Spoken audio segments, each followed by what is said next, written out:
अस्सलाम वालेकुम नाज़रीन, नवामी आवाज़ टीवी सां गॾु मां आहियां सुनीता और सभ खां पहिरियां हेडलाइंस। मुख़ालिफ़ धुर जे अॻुवाण ख़ुर्शीद शाह चयो आहे त नवाज़ शरीफ़ पानामा लीक्स मां त बची वियो पर लोड शेडिंग मां न बचंदो। लोड शेडिंग जे मुकमल ज़िम्मेवारी नवाज़ शरीफ़ ते लागू थिए थी। नवाज़ शरीफ़ मुल्क खे ऊंधाई में धिके छॾियो आहे। हुकूमत बिजलीअ जा अघ वधाया आहिनि। नवाज़ शरीफ़ कूड़ ते ॿधल तहरीक हलाई। अॼु मुल्क में 14 कलाक लोड शेडिंग थी रही आहे। वज़ीर आज़म लोड शेडिंग खां फ्री पाकिस्तान चाहे थो। मार्च 2018 ताईं 8000 मेगावाट बिजली सिस्टम में अची वेंदी। खैबर पख्तूनख्वा जो अवाम क़ानूनी तरीक़े सां बिजली वठे त सहकार कंदासीं। मुमलकती वज़ीर आबिद शेर अली। हैदराबाद में फायर फाइटिंग जे आलमी ॾियारे जे हवाले सां रैली। बाहि विसाइण जे वाक़िअनि दौरान शहीद थी वियल कारकुननि खे भेटा पेश। ऐं हैदराबाद में आदमशुमारी वारे मरहले दौरान अमले खे किराए ते गाॾियूं ॾींदड़ मालिकनि पारां पैसा न मिलण ख़िलाफ़ एहतजाज। मोहम्मद रफ़ीक नाले ठेकेदार खां आदमशुमारी जी टीम जे लाइ 154 गाॾियूं वरितियूं पर हिन महल ताईं पैसा न ॾिना आहिनि मुतासिर ट्रांसपोर्टर। ही हिन वक़्त जूं हेडलाइंस। तफ़सीली ख़बरूं मुख़्तसिर ब्रेक खां पोइ। ख़बरुनि में हिकु दफ़ो ॿीहर भली कार।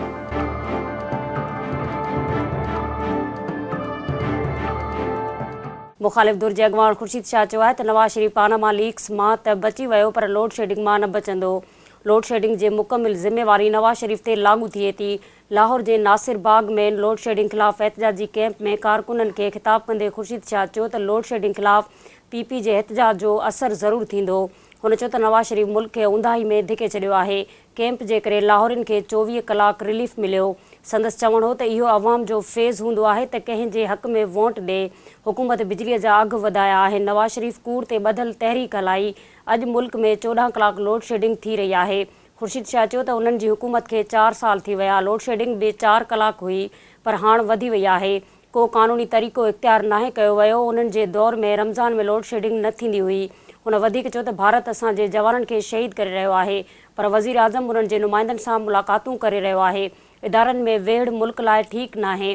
पाकिस्तान खे बचाइण लाइ नाले वारनि जमहूरियत पसंदनि खे हटाइणो पवंदो। मुमलकती वज़ीर आबिद शेर अली चयो आहे त गुज़िरियल 2 हुकूमतनि दौरान पेस्को जूं हालतूं ख़राबु हुयूं। ट्रांसमिशन जे निज़ाम ते 1 रुपयो ख़र्च न कयो वियो। पेशावर में मीडिया सां ॻाल्हाईंदे आबिद शेर अली चयो त 2013 खां पोइ पेस्को जूं हालतूं तब्दील थियूं आहिनि। पेस्को जी डिमांड हाणे 2700 मेगावाट ताईं पहुची वई आहे। हुन चयो त वज़ीर आज़म जे विज़न मूजिबि मुल्क खे लोड शेडिंग फ्री बणाइणो आहे। 2018 में बिजली वॾे मिक़दार में हूंदी त रिकवरी वारनि इलाइक़नि खे बिना रंडक बिजली ॾिनी वेंदी। संदसि चवणु हो त पेस्को जे 415 फीडर्स ते लोड शेडिंग न पई थिए। 224 फीडर्स ते 80% लाइन लॉसिस सबबि 18 खां 20 कलाक लोड शेडिंग आहे।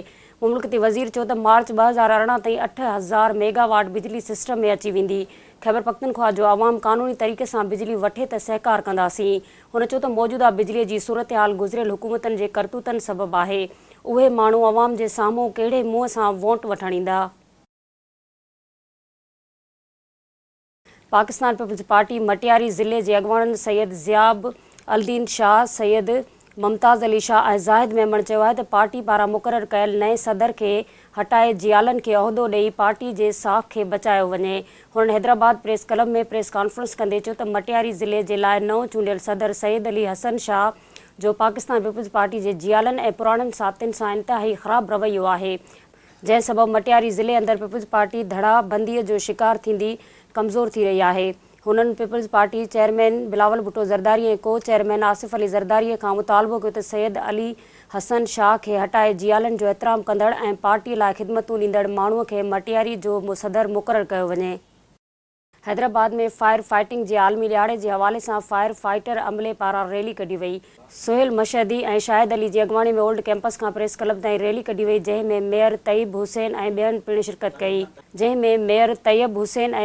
शिरकत कई। उन मौक़े ते हुननि चयो त बाहि जो को बि मज़हब नथो हुजे ऐं न ई उहा कंहिं जी दोस्त हूंदी आहे। संदसि चवणो त बाहि जॾहिं लॻंदी आहे त बिना कंहिं फ़र्क़ जे कंहिं जे बि घर दुकान ऐं इमारत खे लॻी वेंदी आहे ऐं थोरे अरसे में वॾियुनि इमारतनि खे पंहिंजी लपेट में आणे छॾींदी आहे। हुननि चयो त फायर फाइटर हंगामी सूरत हाल खे नज़र में रखंदे बाहि खे विसाए केतिरनि इंसानी जानुनि समेत क़ीमती शयुनि जी हिफ़ाज़त कंदा आहिनि। हुननि फायर फाइटिंग दौरान हादसनि जो शिकार थियल कारकुननि खे ख़राज अक़ीदत पेश कयो।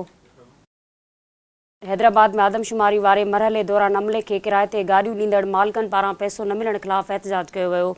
ट्रांसपोर्टरनि मोहम्मद यूनिस, सादत सुलेमान, अख्तर मोहम्मद, नूर मलिक ऐं साबिर पठाण चयो त मोहम्मद रफ़ीक नाले ठेकेदार खां आदमशुमारी जी टीम जे लाइ 154 गाॾियूं वरितियूं हुयूं।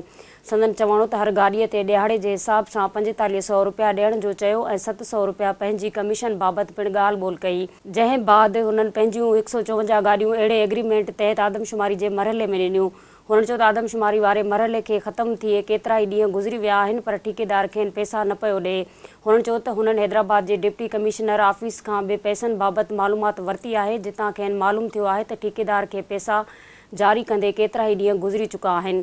संदन चवणो त गाॾियुनि जा पैसा न मिलण करे हू सख़्तु परेशानियुनि जो शिकार थी विया आहिनि, जॾहिं त ड्राइवर ऐं उन्हनि जा कुटुंब बुखूं काटण ते मजबूर आहिनि। ट्रांसपोर्टरनि वज़ीर आज़म मियां नवाज़ शरीफ़ समेत लाॻापियल इख़्तियारनि खां मुतालबो कयो त खेनि ठेकेदार खां पैसा ॾियारे इंसाफ़ कयो वञे। बुलेटिन पंहिंजी पुॼाणी ते पहुतो। वधीक अपडेट लाइ विज़िट कंदा असांजी वेबसाइट awamiawaaz.com।